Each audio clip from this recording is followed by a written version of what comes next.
New at 6, a story we're continuing to follow. A Plainview childcare provider says social services failed to investigate allegations being made against her daycare before temporarily shutting it down. We are continuing to cover the claims of what she believes are some unethical practices by Wabasha County Social Services. This former daycare owner is sharing body camera footage with us of her business being shut down by Wabasha County social workers and Plainview police officers.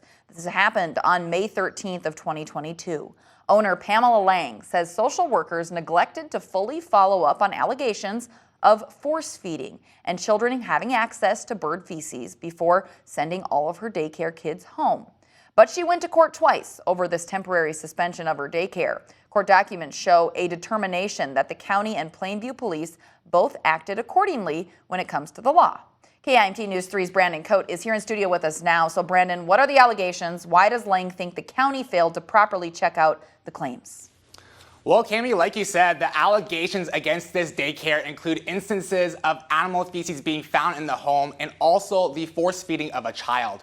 When it comes to a social worker finding bird feces upstairs here at the daycare, Lang says the county wasn't notified about it until that very day. She also claims it would be a rare occurrence for any feces to be found there.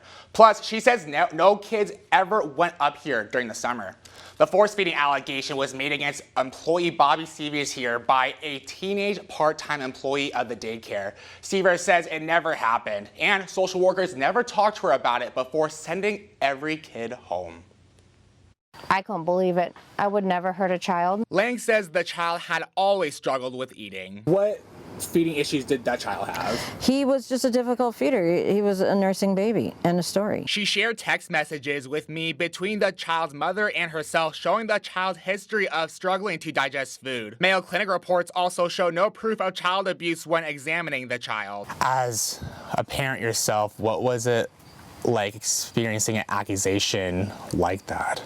I was worried they were going to come from my children. Additionally, in a letter to Lang lifting the temporary immediate suspension, the Department of Human Services ultimately only fined Lang for failing to ensure some of her employees completed necessary trainings and a background study, nothing involving child abuse. I don't know how they came to this conclusion and how they would think that I did this with one person saying I did and everybody else backing up us. Severs and Lang say the county never tried reaching out to them about this force-feeding allegation beforehand and failed to thoroughly investigate it before temporarily closing the business. I just don't trust them because they lie and what they're going to create or what scenario, because they abuse power. Social workers also said this at the time. We need to go through with the interviews and with the investigation before we make a decision on anything. All the kids are happy and healthy. There's no injuries, anything like that we're concerned about. But then made the decision to send every child home. They didn't confirm a single child that was picked up with any of my workers that this was in fact the right child with the right worker.